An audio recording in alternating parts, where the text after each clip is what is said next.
Peoples party کتنی ڈری ہوئی ہے اور کتنی خوفزدہ ہے، کیونکہ اب نیب کے کیسز دوبارہ سے کھل گئے ہیں. پریکٹس اینڈ پروسیجر بل کی ایک ہیئرنگ ہوئی، اس کے بعد وہ پوسٹ پون ہو گئی till the first week of November, and definitely time is too short. تو کس طرح سے اب اس کو دیکھ رہے ہیں، کس طرح سے کتنی مشکلات میں آپ کی اضافہ ہوگا؟ آپ سے مراد پی پی کی دیکھیں پیپلز پارٹی بڑے بڑے نام نہیں وہ بڑے بڑے نام تو میڈیا کو بڑے پسند ہیں، but just between you and me I would like to say کہ جی کوئی پیپلز پارٹی کوئی ڈری ہوئی نہیں ہے. پیپلز پارٹی ڈرنے والی پارٹی نہیں ہے. آئی مین 11 سال جیل میں گزارے زرداری صاحب نے. پریزیڈنٹ ہونے کے باوجود وہ جب اترے اس کے بعد پھر وہ نیب کی کورٹ میں گئے. تو پیپلز پارٹی تو ڈرنے والی پارٹی نہیں ہے، نہ پیپلز پارٹی میں کوئی اس قسم کا ایلیمنٹ ہے کہ جی وہ ڈریں گے نیب کے کیس کھل گئے کہ نہیں کھل گئے. تو I think they are not word. Prosecution کا فیلئر ہوا نا، یہ تو پروسیکیوشن کا فیلئر ہوا نا کہ 11 سال میں بھی کچھ ثابت نہ کر سکے. دیکھیں جب آپ غلط کیسز بنائیں گے نا نادیہ تو یہی ہوگا. جب آپ فیک کیسز بنائیں گے تو یہی ہوگا. تو آپ پروسیکیوشن کرتے کیوں ہیں جب آپ کو پتہ ہے کہ آپ پروسیکیوٹ نہیں کر سکتے؟ یہ تو آپ ان کو آپ نے لائف لانگ سزا دے دی، لائف سینٹنس دے دی وداؤٹ گیٹنگ پروسیکیوٹڈ. کبھی دنیا میں سنا ہے آپ نے کہ somebody goes through life long sentence without prosecution؟ سر میں ساری چیزیں تو معذرت کے ساتھ سر میں ساری چیزیں چھوڑ دیتی ہوں، توشہ خانہ پہ آ جاتے ہیں.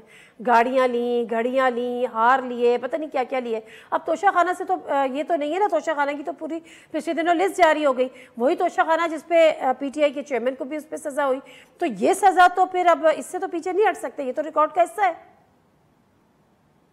دیکھیں توشہ خانے سے چیزیں لینے پہ سزا نہیں ہوئی ہے ان کو. آپ میرے خیال یو ہیو ناٹ سین کہ ریزن کیا ہے ان کو سزا ملنے کی. توشہ خانے سے چیزیں لینا تو پرفیکٹلی لیگل ہے، اس میں تو کوئی خرابی نہیں ہے. نہیں سر خرابی تو پھر گھڑی بیچنے میں بھی نہیں ہے نا، کسی کو سزا ہوئی نہیں. مورلی انکریکٹ ہو سکتا ہے. خرابی تو یہ ہوئی، خرابی میں آپ کو بتاتا ہوں کہاں ہوئی. کہ توشہ خانے میں آپ کو پروسیجر بتاتا ہوں. میں خود توشہ خانے سے گفٹ لے چکا ہوں جو مجھے ملا تھا جب میں یو اے ای گیا تھا. اس کا پروسیجر میں آپ کو بتا دیتا ہوں.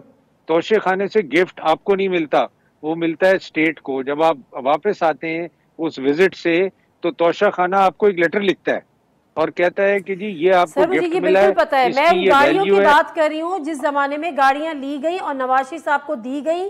یوسف رضا گیلانی صاحب کے حوالے سے ٹینیور کی بات کر رہی ہوں جس میں الاؤڈ نہیں تھی کہ آپ گاڑیاں رکھ سکتے ہیں اور وہ گاڑیاں دی گئیں. میں اس کی بات کر رہی ہوں نواز شریف صاحب کو. دیکھیں وہ اگر دی گئیں توشہ خانے کے تھرو اور اگر ان لافل تھا تو دین اٹ از رانگ. مگر اگر وہ چیز لافل تھی اور وہ توشہ خانے کے تھرو انہوں نے گاڑی خریدی تو there is nothing wrong in it. تو یہ تو دیکھیں یہ تو لیگلٹی لیگل ایشوز ہیں اور یہ دیکھنے والے ہیں کہ جی مگر یہاں جو کیس ہے جو آپ کا ذکر کر رہی ہیں وہ یہ ہے کہ آپ نے توشہ خانے میں چیز ہی جمع نہیں کرائی، آپ نے اس کو بیچ دیا. آپ نے اس کو بیچ کے توشہ خانے کو کہا کہ جی اب مجھے اتنے ویلیو کا آپ لیٹر دے دیں اور پھر آپ نے وہ بیچ کے توشہ خانے میں. یہ کام تو آپ نہیں کر سکتے بھائی، یہ تو پاسبل نہیں ہے. تو اگر آپ نے کسی نے بھی یہ کیا ہو، میں صرف یہ نہیں کہتا، میں کہتا ہوں کسی نے بھی یہ کام کیا ہے تو وہ غلط ہے، اس کو اس کی سزا ملنی چاہیے.